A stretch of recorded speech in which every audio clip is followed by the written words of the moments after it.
Hey, what's going on, guys? So today I want to talk about this monster Moto 105 I just bought probably 4 days ago. About the second day I had it, after I would start it, it would instantly try to engage, make a squalling noise, kind of like a rubbing noise, and just want to take off on its own and then kill itself because it didn't have enough power at idle.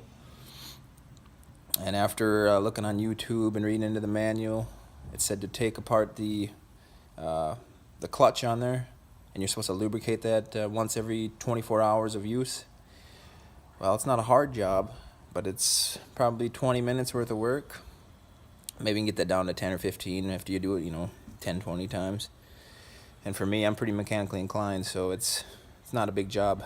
But I leave for work quite often for extended periods of time, and my wife's going to have to do the maintaining. And she's not the most mechanically inclined. So I came up with a solution that seems to be working well. I just wanted to share that with you because I noticed there's a lot of issues on this bike and the clutch. So what we got going on here is the clutch is behind this right here. And to take it off, like I said, it's not hard. You got 1, 2, and 3 bolts, and then 2 screws. And then underneath there's just 1 more bolt holding a washer on the end of the clutch, and then a snap ring. But you also have to take off this tensioner, which can get messy and greasy. So to bypass all this, what I did was just drilled a hole in this cover. It's about a 1/2 inch hole, and it gives you direct access down inside to the opening, or to the end of the clutch. Right to the left of that shiny washer inside there is where the snap ring is that holds the clutch onto the shaft. And the problem, and it makes that noise because there is no lubrication in there between the clutch and the drive shaft. So what I do is, before I start it now, before a day's ride, I'll take the bike and tip it to the side, and then I'll take a can of WD-40 with the straw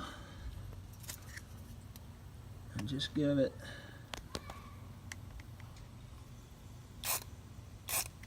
2 little squirts. Just keep it tipped to the side a little bit, and that's enough to get it lubricated to not do the squalling. I'll have the kids take it down the driveway a couple times, heat up the clutch, and then I'll do the same thing. I plan on getting some 3-in-1 oil, or a decent oil can, so I can maybe get some 30 weight down in there to last a little bit longer, but this WD-40 has been working great. I did that 3 days ago now, and they just hit that with a couple squirts and take off. They've rode hours on it, and I haven't had any squalling yet. So that's just the new practice we're going to do, is before we get on it and ride for the day, I'm going to hit it with a couple squirts, let them warm it up, hit it with a couple more squirts, or maybe just 1 squirt, and that's it. No disassembly. Might get a little more oil and grease on the bike, but it's going to get dirty from riding it through the grass and mud and dirt anyways. And then another thing I did on here was this heat shield was up front. And I hadn't had any overheating issues, but it was right here, and it covered all these cooling fins. So it was 2 bolts. You got 1 here, and there's 1 on the other side underneath the muffler, right there. That's all it took to take that off. I think it's a heat shield, but I don't know why your kids would have their feet tangled up underneath there anyways to get a burn from that.